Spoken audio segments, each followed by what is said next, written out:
Hey everyone, I'm Krexu, and welcome back to another video on this channel. Without further ado, let's jump right in.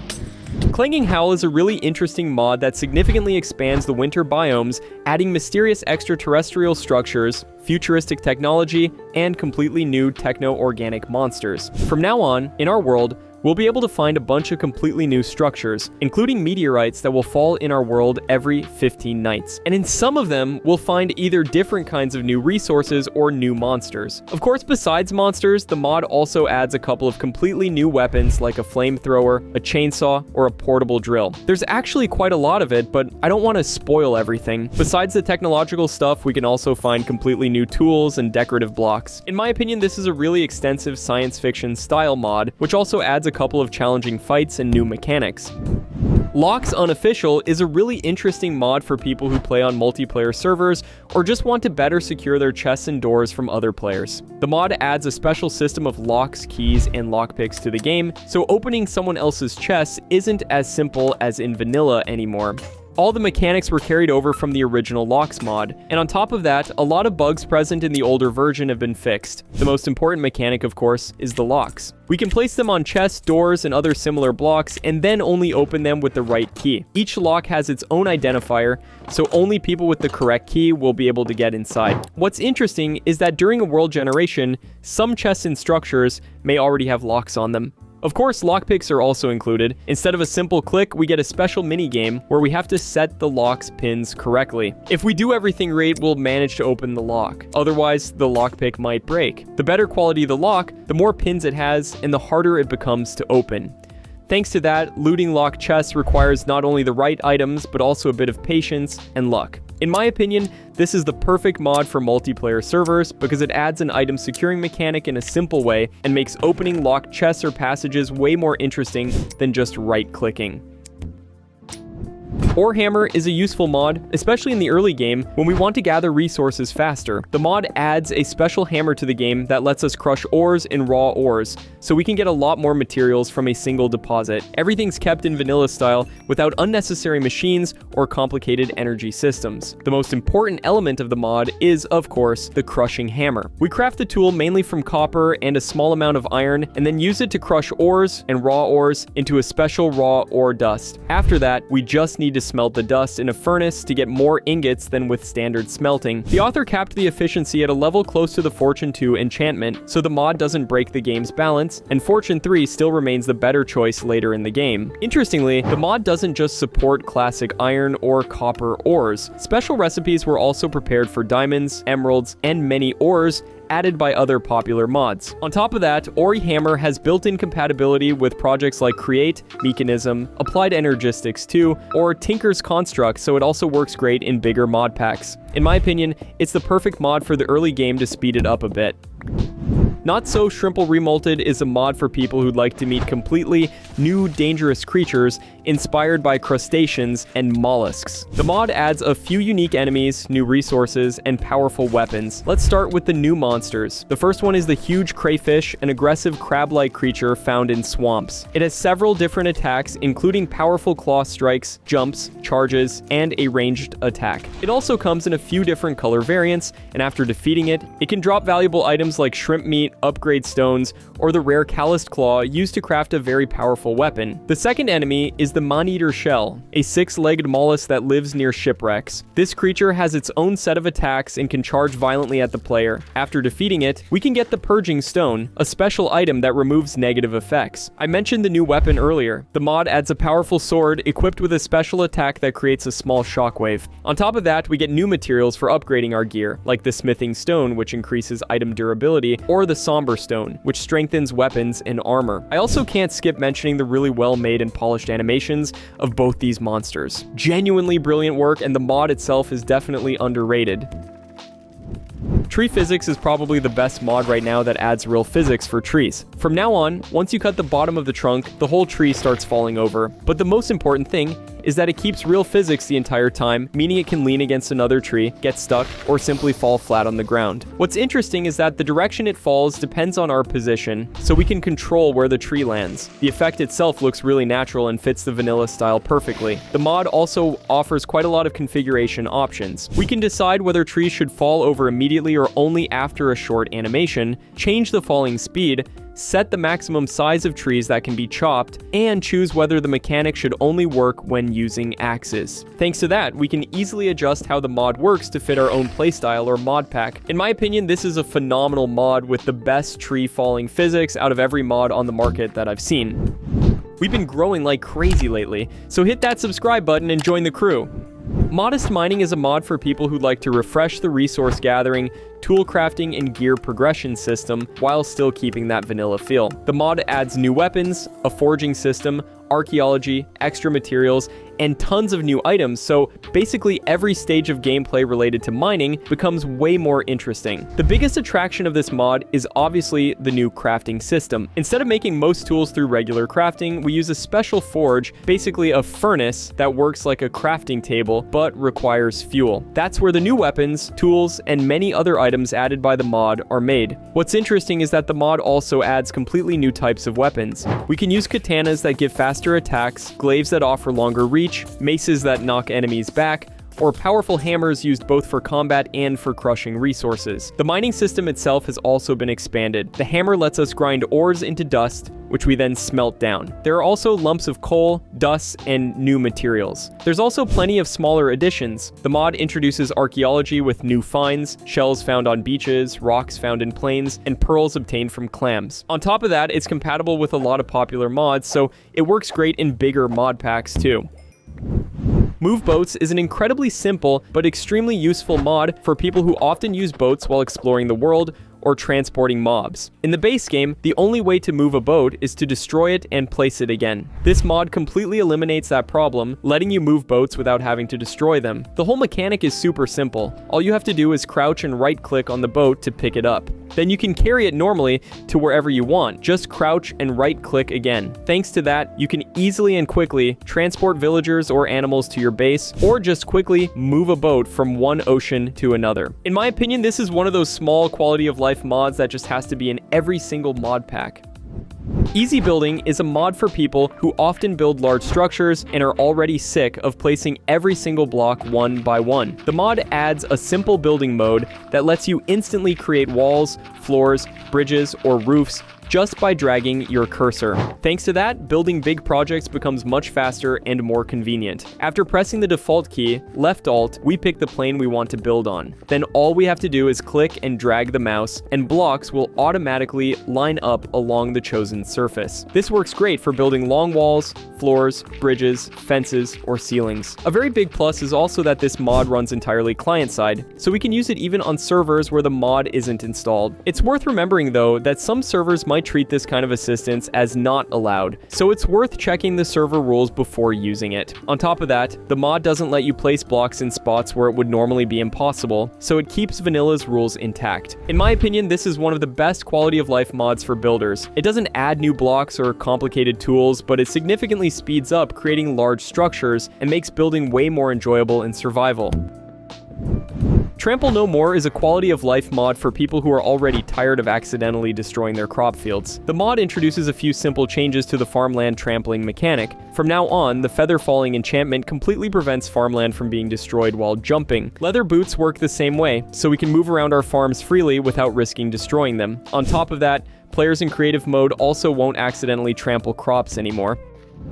Modular Backpacks is a mod that adds a unique backpack, but before I say more, I just want to say that I know there's a ton of backpack mods out there, but this one is a bit different, and in my opinion it's genuinely good, which is why I decided to show it here. Instead of adding different tiers of backpacks, the mod goes with a modular design. That means we can customize the backpack ourselves to fit our own playstyle by choosing special modules responsible for different functions. By default, the backpack gives us 9 item slots plus 4 extra slots for modules. On top of that, we can dye the backpack and decorate decorate it with patterns. But the modules are really the most important part here. We can attach things like an extra pocket that increases capacity, a quiver for arrows, a portable pot that lets us very slowly smelt items without using fuel, a climbing module that lets us climb walls, or a special module that literally lets us grow plants inside our backpack. The mod also adds a few unique enchantments, and one of them makes the backpack stay with us after death. There's also solid compatibility with other popular mods like Create or Farmer's Delight. In my opinion, this is one of the most interesting backpack mods out there because instead of just increasing your inventory space, it lets you build a backpack that's perfectly tailored to your playstyle. A Few More Deco is a very detailed decorative mod. The mod adds over 50 new decorative blocks like different kinds of pumpkins, lab tables and chalkboards, lamps, gravestones, papers, barrels, trash, and various decorative rugs and pianos. Every model was made really carefully and in detail, so everything looks really good, yet still fits the vanilla style perfectly. Importantly, getting the decorations is very simple. First, we need to craft a special creation core out of 4 iron ingots and 1 die. Then we use it in a stone cutter where we unlock the ability to craft all the decorative blocks available in the mod. Thanks to that, you don't have to memorize dozens of new recipes. In my opinion, this is a perfect mod to add alongside other decorative mods in mod packs. Trajectory estimation is a really useful mod for people who often use bows, crossbows, tridents, or other ranged weapons. The mod displays the predicted trajectory of a projectile before it's even launched, which makes it much easier to hit both enemies and distant targets. Everything runs entirely client-side and doesn't affect the game's mechanics at all. While drawing a bow or preparing another projectile, we'll see an exact line showing where the arrow, snowball, egg, experience bottle, potion, ender pearl, or trident will most likely land. Thanks to that, landing accurate shots from a long distance becomes much easier. The mod also supports many items added by other popular mods. What's interesting is that the mod also has an audio warning feature. If a mob or player is standing on the predicted trajectory, we'll hear a distinctive sound letting us know there's a good chance we'll hit the target. On top of that, we can freely configure all the effects. We can turn trajectories on or off individually for specific items, change the color and size of the displayed line, and even turn off the sound if it bothers us. It's worth remembering though, that the predicted trajectory won't always be 100% accurate. Some projectiles have a random deviation when fired, and weapons with homing mechanics can only show the initial direction of flight. Even so, in most situations, the preview is very accurate and makes aiming a lot easier. A perfect quality of life mod for people who use ranged weapons a lot.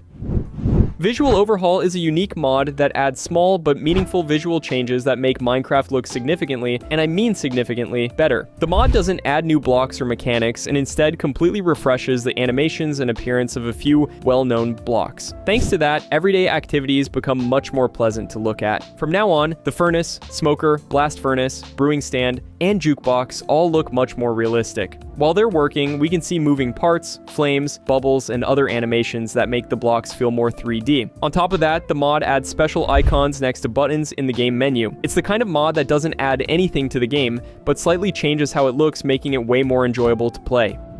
Cinematic Respawn is a unique mod for people who think the death screen in Minecraft pops up too abruptly and completely breaks the immersion of the gameplay. The mod completely replaces the standard death screen with a smooth, cinematic transition between the moment of death and respawning, making the whole thing look a lot more impressive. After dying, we won't see the classic screen with a respawn button. Instead, the camera performs a smooth cinematic transition and the character automatically respawns once the animation ends. Of course, we can also skip this animation by pressing space. In my opinion, this is a very simple, small visual mod that doesn't change any mechanics, but makes the game look a lot more cinematic. So if you like polished visual effects, this mod will be perfect for you. Fake Blocks mod, as the name suggests, adds special fake blocks to the game that look exactly like regular blocks, but you can walk right through them. It's worth pointing out that the blocks literally don't look any different from normal ones, which is a plus, because unfortunately in some mods of this kind there's always some visible difference. Thanks to that, we can easily hide secret passages, stashes, or secret rooms that are practically impossible to notice. They look exactly the same as their standard counterparts, but they have no collision. That means the wall looks completely normal to other players, while we can simply walk right through it. It's a great solution for building hidden bases, secret tunnels, or rooms protected from uninvited players. Creating these blocks is very simple. just place one of the supported blocks in the stone cutter to turn it into its fake version. The mod supports things like different variants of concrete, stripped logs, and a few types of bricks. In my opinion, this is one of those small mods that only adds a single mechanic but opens up a ton of new possibilities when building. If you've always dreamed of a real secret base with a hidden entrance, this mod is definitely worth checking out. Man, I love physics mods for Minecraft. Ragdoll Reactions is a really interesting mod for people who want our character to react to taking damage in a much more realistic way. Instead of stiffly stopping after a hit or an explosion, our character can go into Ragdoll mode. Basically, they'll fall over. Thanks to that, all collisions look a lot more dynamic and add something unique to the game. Ragdoll triggers during things like, for example, hitting a wall while flying with an elytra, a TNT or creeper explosion, or even falling from a height. Thanks to that, every big loss of health adds a bit of humor to the gameplay. What's interesting is that we can basically change every parameter of how it works in the config. The mod lets us adjust the sensitivity for triggering Ragdoll, limit the launch speed of the character, set the time between activations, and even decide whether the effect should also work in creative mode. Thanks to that, we can easily tailor it to our own world or server. Like I said, I love mods that add physics to the game, so in my humble opinion, I can definitely recommend this mod. Tax Village Architect is a mod that completely rebuilds village generation, adding new buildings and changing their layout, making settlements bigger and more varied. From now on, while exploring, we can come across a lot of new houses and utility buildings that were designed in a typical vanilla style. It's worth pointing out that literally every building has been redesigned, so you won't find those boring old villages we all know here anymore. A very big plus is also that the mod keeps that vanilla feel and doesn't add new professions, items, or mechanics. It focuses purely on improving one element of the game, and it does it really well. The mod also adds a completely new village for the cherry blossom biome, which was made really nicely, and for me that's a big plus since it's my favorite biome. In my opinion, this is one of those mods that should literally be in every survival mod pack. Snow Imprints is for people who pay attention to detail and want the Minecraft world to look more realistic. The mod adds dynamic footprints left by players, animals, and other creatures while moving through snow or sand. Thanks to that, the world feels a lot more alive and exploring gains an extra bit of atmosphere. The footprints, of course, gradually fade away after a while. What's interesting is that the mod supports both snow layers, and regular and red sand, so we can see the effect in a lot of different biomes. A very big plus is also the extensive configuration. We can decide which creatures should leave footprints, which blocks the effect should work on, change how the footprints are rendered, or even change how they look. And we can see all the changes live on the right side in a test window, which is a huge plus. Handycam is another small mod for people who want Minecraft to look more cinematic and dynamic. The mod doesn't add any new blocks or items, and instead completely changes how the first-person camera behaves. Thanks to subtle movements inspired by the way a real camera works, every journey, fight, or exploration feels like it's being filmed handheld, which significantly improves immersion. Most importantly, we can adjust everything, including the intensity, to our own liking, which is a huge plus. While walking, the camera sways gently, while sprinting it leans naturally, and when moving the mouse it follows our movement slightly. There are also effects tied to the character's breathing, jumping, landing, sneaking, taking damage, explosions, or even recoil while shooting a bow. A very big plus is also that Handycam runs entirely client-side. That means we can use it on basically any server without needing the mod installed server-side. The last mod was suggested by viewer Nathaniel Kaw. Thanks for the suggestion. Fangs and Claws is a fairly extensive mod for people who'd like the world to be a lot more dangerous. The mod adds a genuinely massive amount of completely new and unique enemies, and each one has its own behaviors, special attacks, and unique drops. From now on, during gameplay we can run into things like goblins, ghosts, werewolves, huge ogres, or scorpions. I only listed a few, but I won't be able to show you all of them because there's simply too many. Still, every enemy has its own abilities. For instance, while wandering around we might notice a totem stuck in the ground. When we go up to grab it, we'll instantly regret it because a golem will jump out at us. Similarly, we might run into a mob called the Shrike, which will instantly freeze us and try to kill us. Meanwhile, ogres, for example, can destroy the blocks around them during their powerful attacks. After After defeating the monsters, we get new materials that we can use to craft new gear. The mod adds things like silver swords that are effective against werewolves, blowguns with poison darts, a special hook that pulls enemies toward you, bear traps, armor made from scorpion shells, or magic lanterns that scare off hostile mobs. There are also new status effects like bleeding, venom, stun, or flame brand, which add a lot of variety to combat. There's genuinely a ton of it, and going through all of it one by one would take way too long for a single episode. Best of all, the author keeps developing the mod constantly. In the latest updates, more new monsters keep showing up, along with additional armor and weapon sets. Thanks to that, the mod regularly gets new content, and with every version it offers more and more challenges. This is definitely one of the more underrated mods out there. I'm really glad you made it this far into the video. Don't forget to smash that like button and leave a nice comment below. Thanks for watching, take care, and I'll see you in the next one.